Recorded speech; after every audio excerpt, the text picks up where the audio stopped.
నీ లోపల వీక్‌నెస్‌ని నువ్వు ఐడెంటిఫై చేసి గెలవడం రావాలి.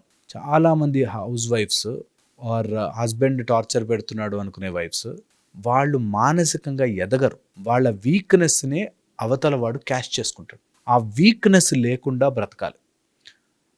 ఒక ఆమెకి డ్రైవింగ్ అంటే భయం. చచ్చినట్టుగా హస్బెండ్ దగ్గర డ్రైవింగ్ తీసుకెళ్ళాలి, అక్కడ దింపాలి అని ఆధారపడి బ్రతుకుతుంది.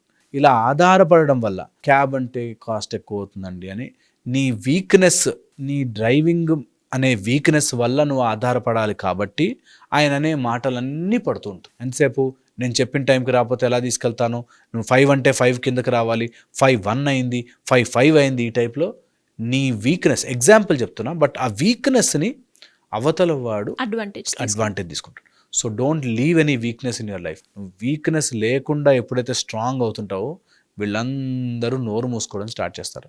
కొంతమంది ఆఫీసుల్లో ఉంటారు, బాస్ కాదు కానీ బాస్ లాంటి వాడు కింద పనిచేసే జూనియర్ గాడు లేకపోతే పిఏ, వీడు రుబాబుగా చలాయిస్తుంటాడు, ఇంకా వాడు చెప్పిందే వినాలి లేకపోతే చేస్తాను. టఫ్ పీపుల్, వాళ్ళ ముందు మనం ఎదిగి చూపిస్తే ఉంటుంది మజా అంటే అదే లైఫ్లో. So when you win on the heads of top, struggle on heads of tough people, only then you will win. అదే విక్టరీ, మిగతా ఏది విక్టరీ కాదు. ఓ సింపుల్ టీంతోనే ఏదైనా ఆడి గెలిచామంటే అది గెలుపు కాదు, ఓ టఫ్ టీంతో ఆడి గెలిస్తేనే గెలుపు. అలాగే నీ లైఫ్లో ఏదైనా టఫ్ సిచ్యువేషను, టఫ్ పర్సన్, ఒక బ్యాడ్ పర్సన్ వస్తే వాడి మీద ఎదగడం రావాలి అంటే నీ వీక్‌నెస్లు ఏమున్నా ఐడెంటిఫై చేసి తగ్గించుకోవాలి. అంతకుమించి ఇంకో ఆప్షన్ లేదు. చాలామంది వాడు ఎక్కడికన్నా మారిపోతే బాగుండు, వాడు ఏదైనా మారితే బాగుండు, మా ఆయన మారడానికి ఏదైనా మెథడ్ చెప్పండి. మీ ఆయన మారడానికి కాదు, నువ్వు ఇంప్రూవ్ అవ్వడానికి వాడుకోవాలి. ఏదైనా సరే నువ్వు ఇంప్రూవ్ అవ్వడానికే వాడుకోవాలి.